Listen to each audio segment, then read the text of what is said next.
Bonjour et bienvenue, voici notre tour d'horizon économique, géopolitique et boursier. Nous sommes le mercredi 17 mai pour comprendre comment tourne la planète finance et lorsqu'elle tourne autour des petits secrets de la Maison Blanche.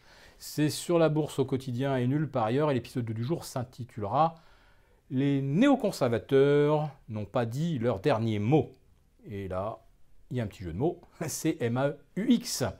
Je fais évidemment référence aux fuites qui font que, d'un seul coup, la presse et les médias américains s'emparent de la révélation de secrets d'État classifiés par Donald Trump lors de la visite des plus hauts représentants de la diplomatie russe, bon, autrement dit les chefs des services secrets.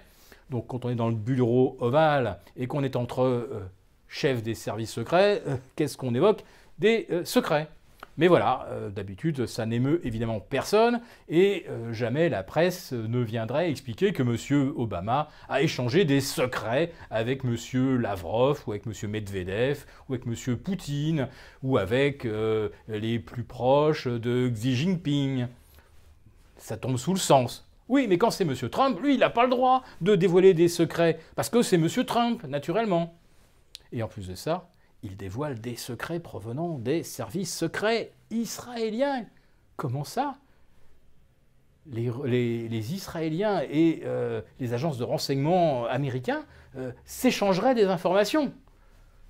On prend vraiment le bon peuple pour des crétins.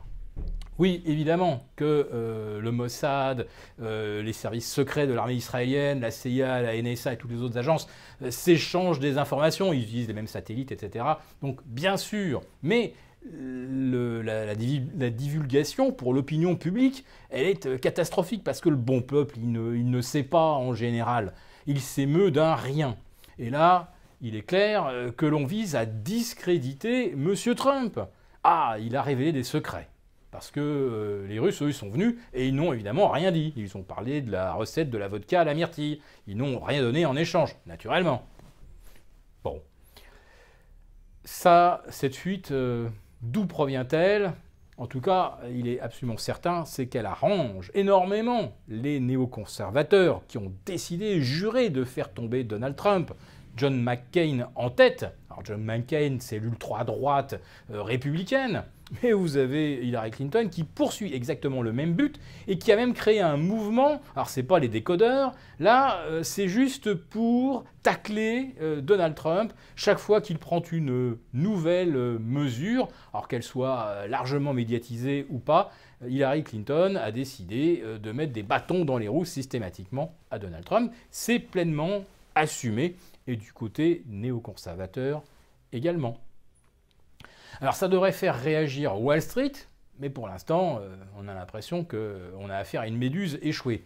La semaine dernière, M. James Comey, patron du FBI, est limogé pour avoir enquêté de façon un peu trop insistante sur Michael Flynn, l'ex-conseiller à la défense de Donald Trump, mais on sait que le FBI enquête également sur l'entourage de Donald Trump, et ça c'est peut-être beaucoup plus gênant. Alors, enquêter ne veut pas dire découvrir quoi que ce soit d'illégal ou de répréhensible, mais ajouter les soupçons, les rumeurs, les divulgations de secrets, soi-disant de façon totalement inconséquente, et vous commencez à voir un scénario d'impeachment pour le président américain.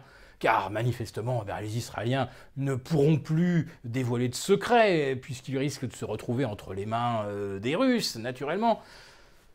Bon, il faut arrêter avec ça, mais pour l'instant, les marchés, eux, restent parfaitement sereins.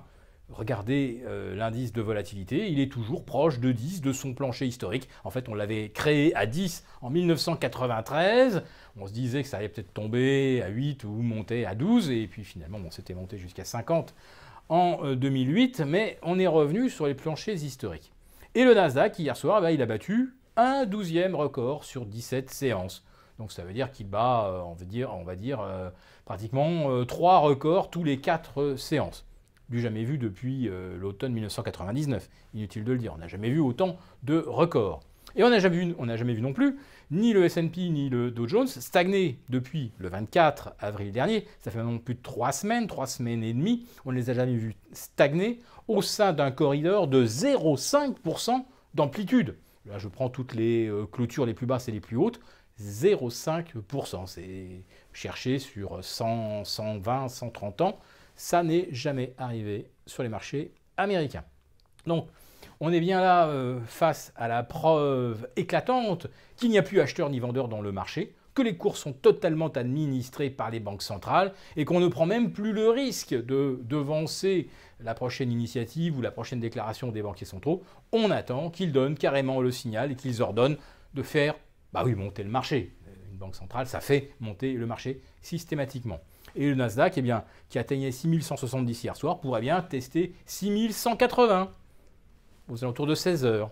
Ça tomberait bien, parce que dans 48 heures, c'est la journée des 3 sorcières. On conclura donc le mois de mai sur une nouvelle envolée du Nasdaq et une stagnation des autres indices, le Dow Jones, le S&P, le Russell 2000. Cette succession de records sans volume, car chaque jour les transactions se contractent, prouve qu'on est peut-être arrivé au bout. Et surtout parce que vous avez tous les permabules qui viennent vous dire que le mouvement, il est bien parti pour le mois de mai, le mois de juin, tout l'été, et qu'il n'y a vraiment plus aucune raison d'anticiper la moindre correction. Alors, si vous voyez le Nasdaq ce soir à 6180, pensez à nous. Et puis si jamais, en regardant dans la liste des ETF BER sur le Nasdaq, il y en a un qui vous plaît, alors on vous conseillera quand même de prendre le plus liquide naturellement. Bien, pour la première fois depuis l'investiture de M. Donald Trump, nous vous conseillons de reprendre des positions offensives à la baisse. Alors certes, les dernières que nous avions prises, elles sont fortement perdantes pour l'instant. Là, cette fois-ci, nous ne faisons pas ce qu'on appelle une moyenne à la baisse. Non, nous prenons véritablement une nouvelle initiative d'anticipation d'une correction majeure des marchés à moyen terme.